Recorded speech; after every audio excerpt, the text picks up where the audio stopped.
Hello everyone, welcome back to another edition of the SBK Betting Podcast, the last betting podcast of August. It's the 31st of August and that's it, the summer's over. As I look out my window, rain coming down, it's definitely autumnal feeling, and I think the York Ebor Festival sort of caps off that sort of real summer feel, and although it was a bit of a struggle to find winners, the double nap winner for myself and Ross in Relief Rally definitely put a smile on both of our faces, winning at 9-4, which I think was very, very, very good value, and a filly who was very much a class above, I think, the rest of them. Didn't go that straightforward for her, but she's a tough, genuine little filly, a very, very good 2-year-old, Ross, and I think that William Haggis's comments after the race about just making hay while the sun shines with this horse is bang on. She is delivering and some for her connections, and it's great to watch.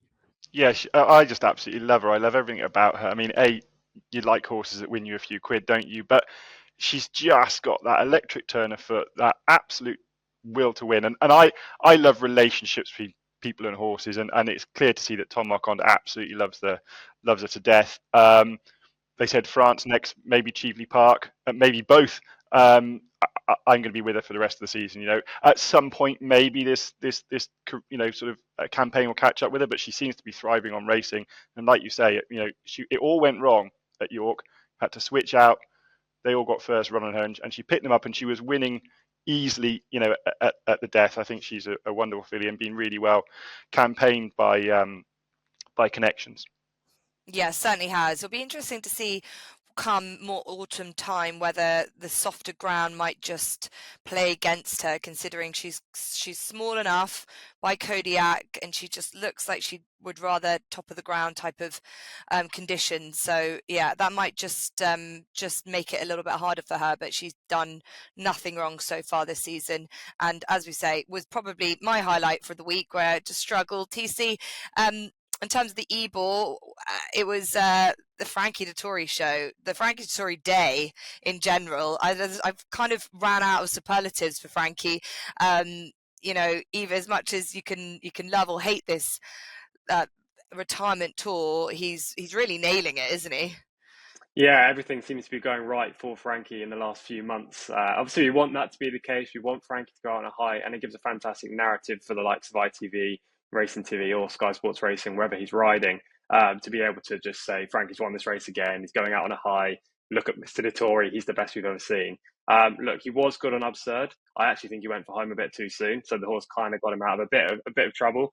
But let's not take anything away from him. And also, he shortened up Yashin at the top of the straight, my selection. So I am a bit frustrated about that still. Personally, I think Sweet William was the best horse in the race in hindsight. He just couldn't get the job done, but he was a very short price, Jess. He was. Sweet William got very warm beforehand, but I think he ran a big race, considering that they were slightly nervous. And I think on this podcast, fair to say, we didn't know if he was ready for that kind of battle, but he's definitely probably turned into a bit of a man after taking on that race. But that was York and the Ebor Festival. We're looking ahead now to this weekend, where it's quite a weekend.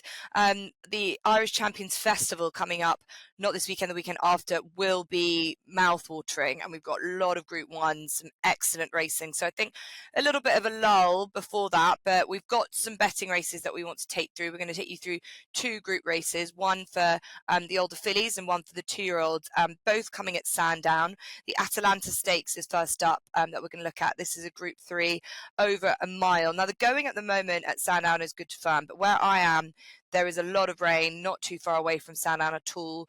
Likely that they're going to continue to have rain throughout the rest of today. So I wonder if that might change things. And we know that Sandown can be affected quite quickly by going changes. So this might just shake up this race a little bit. And we've got some likeable fillies that deserve, this Group 3 to their CV. It's very important for their resume for black type going forward. Coppice, it represents John and Daly Gosden. And interestingly, Frankie isn't riding this weekend in the UK, and Kieran Schumacher will take the ride. Is that telling for things to come? There's been a lot of conversation in the press about whether Kieran Schumacher will be the first jockey come Frankie's departure from race riding, so quite a notable jockey booking here, whereas Rab Hablim is on Queen for You, the second string, a horse that he knows very well. Heredia is in this field, coming back off a good winner listed race last time. Midnight Mile, very likeable filly for Richard Fahey, is within this as well. And we've got the sort of the ones that you always could of rely on seeing in these kind of fillies races, the likes of Potapova and Purple Pay and Roman Mist. Tom, is there anything in here that do you feel is sort of getting to a point where a group 3 of this nature is sort of within their realms, or do you think it's a bit like seeing some of those sprinters week after week where you sort of one of them will win, but it could be a different result the next week? Just to coin a cliche, I feel like this race, if you ran it 10 times, you get numerous different winners. You wouldn't get the same horse winning every time. It's an exciting race in terms of punting, but it's not an exciting race in terms of the horses involved. It's a wide open market, and rightly so. So Michael Stout has won the race 6 times in his career, which is the most of any trainer. So you have to take note of his runner, which is Potapova, the returning champion, who won this 12 months ago, very impressively as well. Didn't even really come off the bridle to win. However, she's been super below par in 3 runs this term. She pulled up a Goodwood on her reappearance. Okay, it was bottomless ground. She doesn't want that. Maybe there are excuses as to why she underperformed then. She finished 5th next time, which was a middling effort. And then last time up, she also filled the same berth in 5th, but she took a big step back in the right direction. I just don't trust her enough to back Potapova in this race, but you have to fear her given to Michael Stout's record. I think Heredia should be vying for favouritism or favourite in this race off the back of a really impressive victory in the Dick Hearn last time up. I actually tipped the reopposing Purple Pay in that race that day. I thought she ran great to finish 2nd, but she was no match for Heredia. If Heredia repeats that performance, then she'll probably win. But again, she's going to be pretty short in this race, and it's a wide open heat. So I decided to look elsewhere, and I've developed a soft spot for Midnight Mile. And given there is rain around, but she's also versatile and can handle quicker conditions, I think she's got the perfect profile for this race. She developed into a really nice 2-year-old last year. She won the Oh So Sharp Stakes on her second start before going over to the Breeders' Cup for the Juvenile Fillies Turf, where she finished 4th. She was drawn in stall for 12 that day. Anytime you're wide at the Breeders' Cup, any course really, you're going to struggle. She showed no early speed, dropped right at the back and closed late for 4th behind Meditate. It was a really good effort. Her first 2 runs this year have been subpar, but then she bolted up at York, where she basically won pulling a cart. And then last time up, I thought she ran very well against the boys, only beaten by Al Azi and finished 3rd. She just went for home too soon. I don't think it was the most efficient ride. And actually, I feel like she would have been a lot closer to the winner and the second that day if she was just held on to a little bit longer. So I'll take Midnight Mile now that she's back against the girls in this race. Yeah, I agree with you. I have a soft spot for her as well. She's my selection. She's got a wonderful story. I think it was that her dam nearly died giving birth to her. There was something along those lines where, she was a bit of a miracle foal, and she's done really, really well. And I think that performance at the Breeders' Cup just goes to show how tough and game she is, and she really deserved that victory at York. And totally agree that that 3rd behind Alazi was a very good run indeed. She's also a 3-year-old, so she's got 9-1, so she gets £5 from her elders, which goes a long way. I think sometimes conditions of races means that it doesn't really mean much, but £5 is a significant amount here for a race of this nature. And I'm with you, TC, with Midnight Mile. Ross, we have seen, as TC has said, going back years, that it can be an open enough affair. Potapova was 18-1 when she won this last year. Bigger prices all the way through. There's a handful of winning favourites. I think it just goes to show that I think fillies, and we know fillies well, when they want to turn up and they want to be in the right mood, they can be very, very good. But who is it going to be? Well, I think you hit the nail on the head when you gave your assessment of this race at the beginning. You used the word likeable, and that's generally when there's not anything particularly smart in here. We call them likeable, and I think you've covered it there.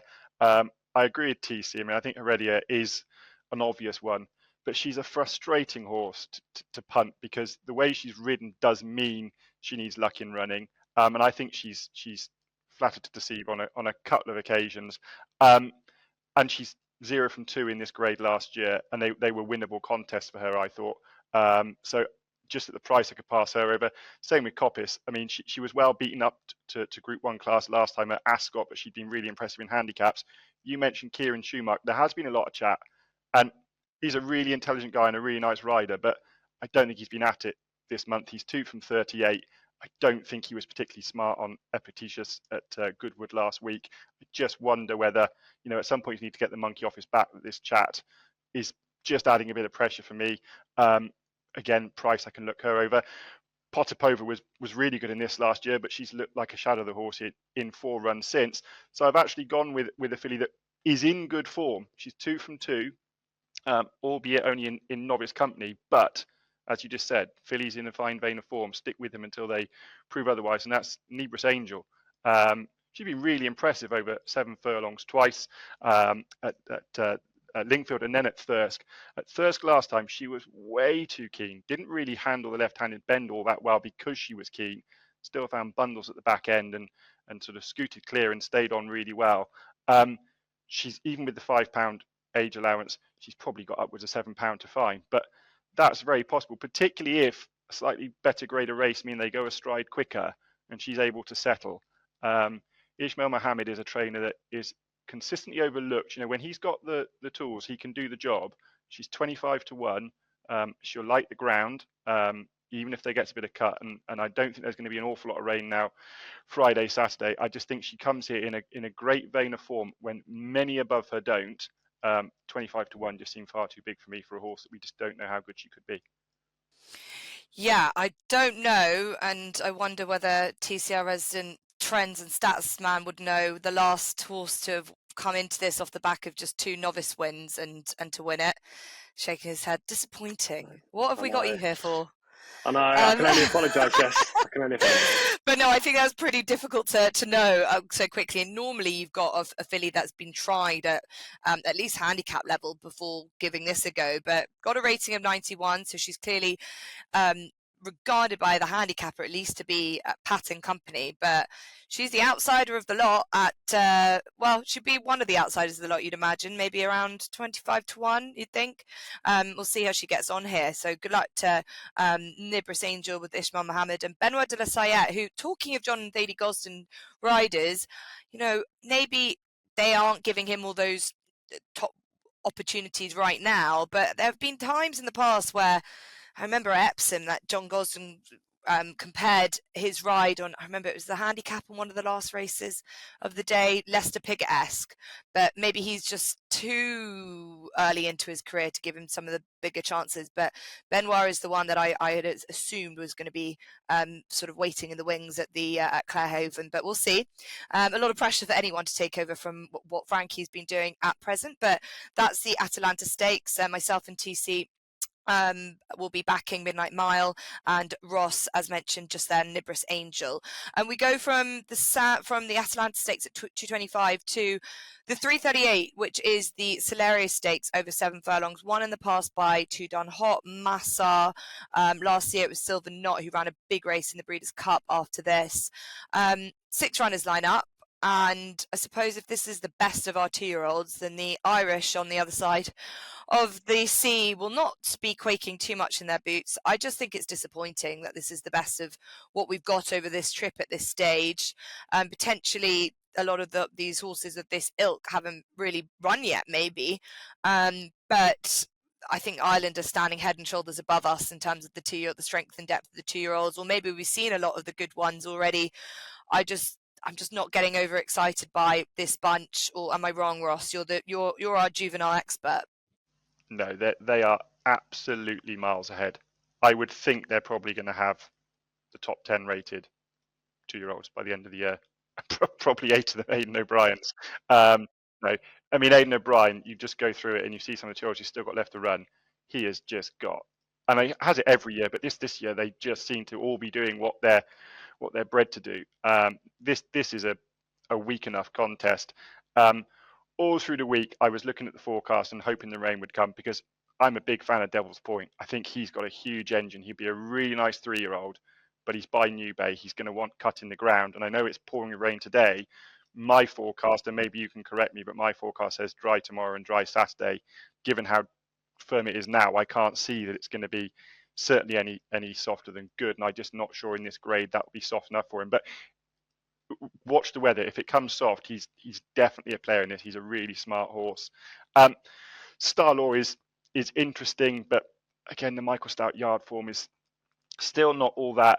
And I just wonder, given that, and my conclusion was, given the way Michael Stout trains them to come forward, I just wonder whether he's going to be able to get down and get dirty, which generally to win this, it does tend to be a sort of tough type that wins this. He might well prove to be the best of these in time, but I just wonder whether he's quite streetwise enough for it.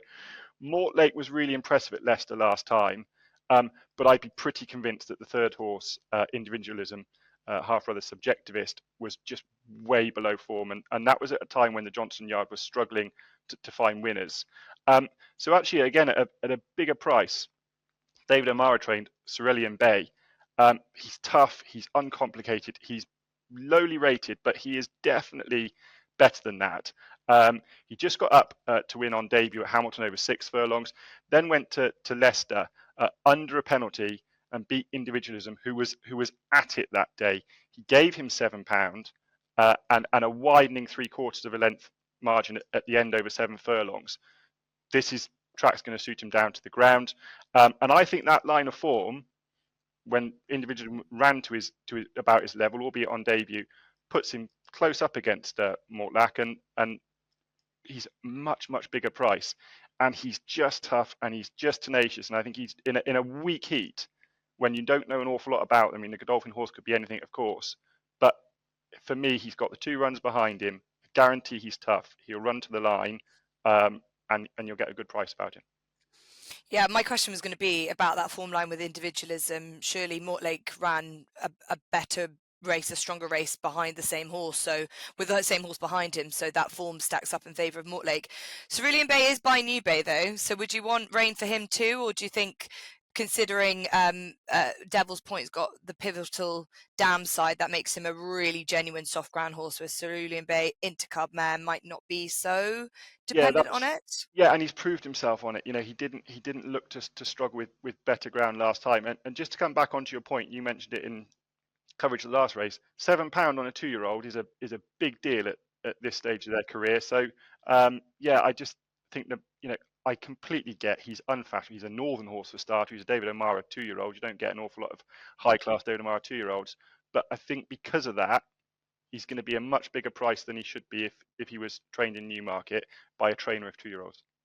Yeah, you can see actually Brian Meehan, who is a trainer of 2-year-olds, but wouldn't be as fashionable as the likes of Rafe Beckett and David O'Mara and David Manuzia. Their horses are sort of at the latter stage of the betting, whereas and you know, haven't done a huge amount wrong at all, but they're just, it's not as traditional to see them with these kind of 2-year-olds in this race. And yeah, I think it's very noticeable this season that there have been less horses trying to back up a maiden win with the penalty in a novice. Trainers seem to be running scared of that a little bit and would rather test them in deeper waters off level weights than have to give a weight away to a newcomer and block their copybook. So I think there haven't been that many who've been able to do it, and Cerulean Bay is one of them. So he's already been tested with quite a tough ask at hand, so I think he's a fair shout here. But you know, the problem is it is a 6-runner race. It's not really each way betting race at all. I think, you know, Ross has hit a very good point about how far ahead Ireland are in terms of their 2-year-olds, and essentially Aidan O'Brien is, but normally it is Charlie Appleby who can match it, especially with breeding, especially with the pedigrees he has on offer in his barn, but they just haven't been doing the job for whatever reason. And it might not necessarily be the fact that the horses aren't good enough, but there's something not quite right in the yard. You know, everything just isn't ticking as they'd want to. They've been the odd good, very impressive looking 2-year-old, but there've been some real shockers at short prices. And I think they would have been very disappointed if Abelan TC was beaten, because he was clearly fancied at debut to go off at 4-7. Did he do enough for you to suggest that he's one of their best 2-year-olds that they have? Yeah, 100%. And I know everyone's downbeat about Charlie Appleby this year, and rightly so, given how well he did last season. His strike rate last year was phenomenal. Everything he sent over to the US was winning. He was winning Group 1s left, right and centre in the UK as well. It's very hard to stay at that level. And although he has disappointed with his horses so far this year, he is still striking at a reasonable strike rate compared to every other trainer that we're talking about. Obviously, compared to last year, he is below par. Charlie Appleby did an interview 2 weeks ago, and I just happened to watch it. I was just sat at home at the time. And he said, it's been a pretty disappointing year, but he was notably positive about his 2-year-olds. He said, hopefully we can end the back end of the season with a couple of really nice 2-year-olds, especially over 7 furlongs to a mile, so that we can go into next year with some classic chances. Now, I think that quote, obviously I didn't say it word for word, is crucial, because there's still a lot of hope there within the yard that they have some nice young horses. And it's interesting, not only did Ablan run it in a novice race at Newmarket, first time up, that Charlie Appley has targeted for the last 4 years, winning it on all 4 occasions, including with Modern Games back in 2021. But he's also now the sole representative for Charlie Appley and Godolphin in the Solario Stakes. It just seems like they have really high aspirations for this horse, Ablan, and hopefully they'll come to fruition. Trends backers will note that the Solario Stakes has been perfect for backing favourites. 7 of the last 10 have won. No horse bigger than 4-1 has also won the race in the last decade. Now, you're probably thinking, God, what relevance has that got to this year? There's probably none. But trends are important, and they do seem to continue to roll. So although Ross has made a good case for an outsider, I'm sticking to the market leaders. And although I also really liked Star Law ahead of his debut at Sandown, that was a race full of horses that were exceptionally well bred, and he did it nicely. I echo what Ross says about Sir Michael Stout's form. I just can't be backing a Stout horse right now, albeit Potapova interested me in the Atalanta.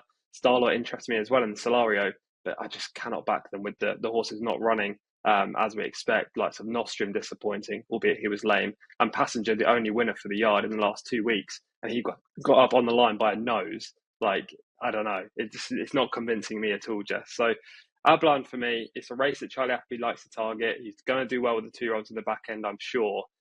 I just think he should be favourite, and he's around 9-2. James Dawes on board as William Buick's at Chester. Would you have had more confidence if William Buick was at Sandown, knowing that could be one of their best 2-year-olds? No, I don't care. I really don't care. I think James Doyle is equally as good as William Buick, if not better, in my opinion. If he goes to another track, that's absolutely fine with me. Yeah, no, my point was really more that William Buick being first jockey, Charlie Appleby would want him on the best horses that are running that weekend, not because he's better or worse than James. That was just my slight thinking, and maybe Military Order is a more important horse, and he's coming back his long-awaited reappearance after his Derby disappointment at Chester, but James is on Ablan. Okay, really interesting stuff there, and I have to say, I agree. I was very, very close to he was the last off my list, really. I think that it was tough and gutsy. I loved his attitude. He got his head down. They came very far clear of the fourth and the rest. Whiskey Pete, I'm not too sure how good he is, but Magsud was very, very impressive at Beverley when he won. I think he's a high-class horse, and as I said, those first 3 went 10 lengths clear of the rest. So I would nearly there following in with you, TC, but I've just gone for Mortlake. Ray Beckett can't do anything. It can't do anything wrong at the moment. You'll hear everyone is saying it. It's the worst line that you could come up with at the moment. I'm sure his tide will turn a little bit, but it's just hard to knock how good a form the horses are in. And I think there's a level of confidence you can get behind that. And Ross Orion has been part of that winning combination as well. He's riding out of his skin. It's amazing that I think he's ridden 122 winners this year. He is miles clear of the next best in the stats table from a year basis, but from a championship perspective, he is quite some way off William Buick, but he's just had an unbelievable year, and he's riding out of his skin. I think Mortlake clearly is blossomed from first race to second. They gave him a month off, and he did it really in the minimum of fuss. I felt like they have to give this a go. He's a horse that might not have as good a profiles in terms of pedigree wise as the others, but he's got one extra race in terms of his mindset and knowing where he is compared to the other market leaders. And from a market leader perspective, he'd be the one that I would choose, but it's not really a betting race for me. I would just go for Mortlake as a yard and form, and in a weak race he could take advantage of that. So we've all got differing opinions. Mortlake for me, Ablan for TC, and Cerulean Bay for Ross, but keep an eye on the rain if it does fall Devil's Point as well. We chatted just before we came on here saying that it was not the best weekend in terms of strength and depth of numbers. There is racing all over the country, as we always get tend to expect. There's a bit of jump racing at Newton Abbot for you, Ross. I would hazard a guess that you don't. I've actually seen where your selections have come from, so I'll let you do the talking. But in all, not the best weekends racing from a punting perspective.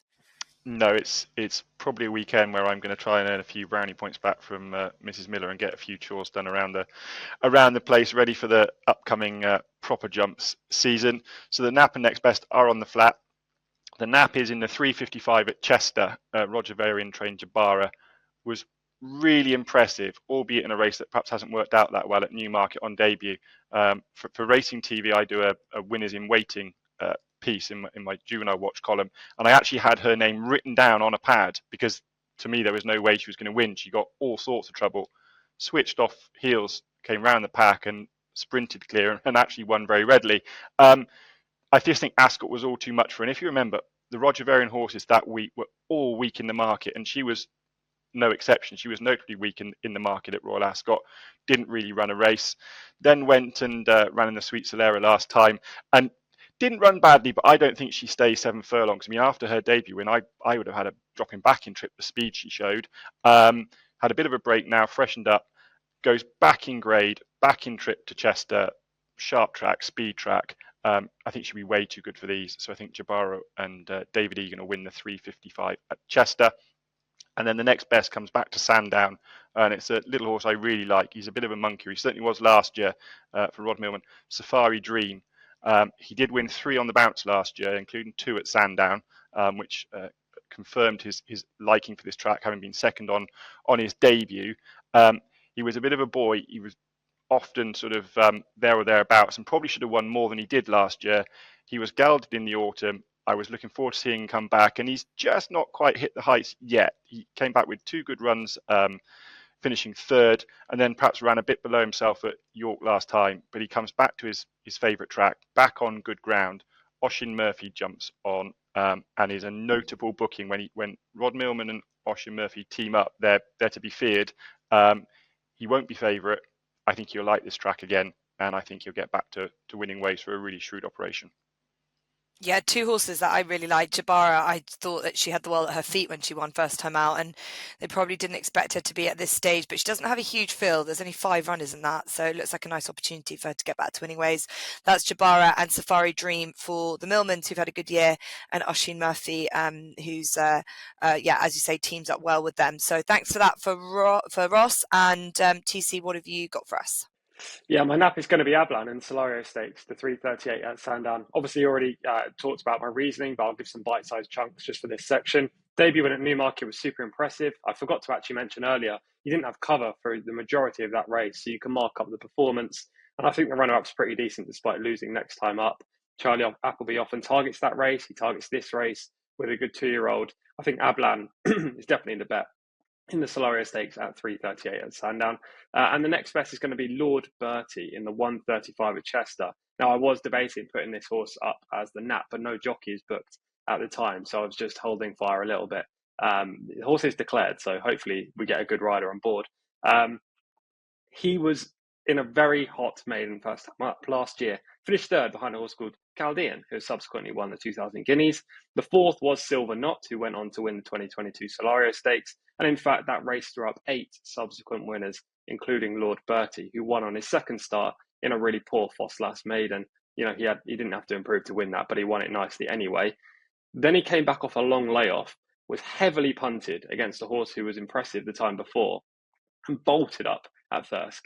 It was a double-digit margin victory. It was super impressive, and he looked like a 3-year-old going places. Yet the handicap has given him a mark of just 95. I think this horse is definitely a group horse in the making, if not a group horse already. Yeah, he's able to run in the handicap. William Haggis is phenomenal at placing his young horses, arguably the best, in my opinion, of any trainer in the UK at doing it. And he sends this horse all the way up to Chester, where he has a 25% strike rate with 3-year-olds in the last 5 years. So providing we get a good jockey on board, Lord Bertie in the 1:35 at Chester is a confident Next Best. What do you think about Danny Tudhope? I'll take Danny Tudhope. I really would. Well, he's jocked up as it stands. Anyways, they've got until 1 o'clock. But Danny Tudhope looks like a pretty nice jockey booking from my perspective. And yeah, he's that classic sort of 3-year-old coming into a handicap for the William Haggas team. So good, nice selection there. So Lord Bertie and Ablan for TC. I'm going to be at Chester as well.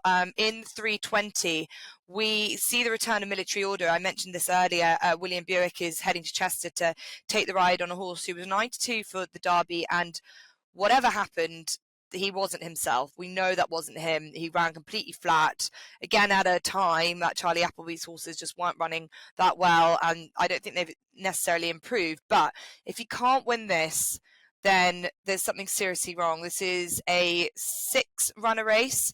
Lone Eagle is the next best in the field, and pretty good, solid yardstick enough to compete against, but he hasn't been winning for a long time. He was last seen well beaten by Quickthorn when everyone was.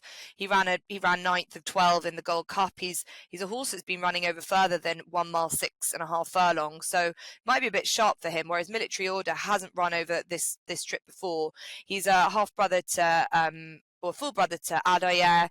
I can't see why he couldn't step up to this distance, but we know the form's there if you go back to that Lingfield Derby trial when he beat Waipiro. So he's going to be a short price. He's 11-10, around 6-4, but he should be winning this. So that he's my nap. And then going on to a race that I've got a bit of a soft spot for, because we used to have a horse called Baltic King. He used to run in the Beverley Bullet a lot, and it's on Saturday at 2:40 at Beverley.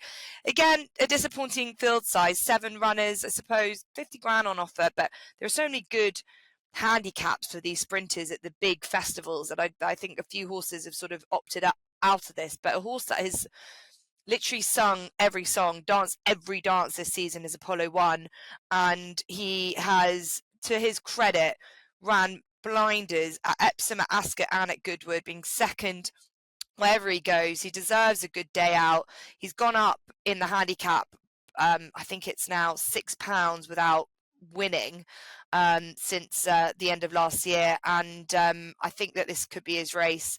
It seems a lot more straightforward than some of those bigger fields that he's run in, which includes running second in the Stewards Cup last time, and any bit of rain might just help him as well. But he's a very solid horse, Apollo 1 for the Beverley Bullet on Saturday. So that's our naps and next bests, and on quite a quiet sort of betting weekend, quite a quiet weekend, but we're sort of building up. I feel like it's the calm before the absolute Group 1 storm that is Irish Champions Festival the weekend after next. So looking forward to getting into the preview for that. But for now, all new SBK users get £30 in free bets when they sign up and bet £10 for the first time. So make sure you avail of that. Remember to subscribe to whichever podcast channel you listen to, and we will see you next week.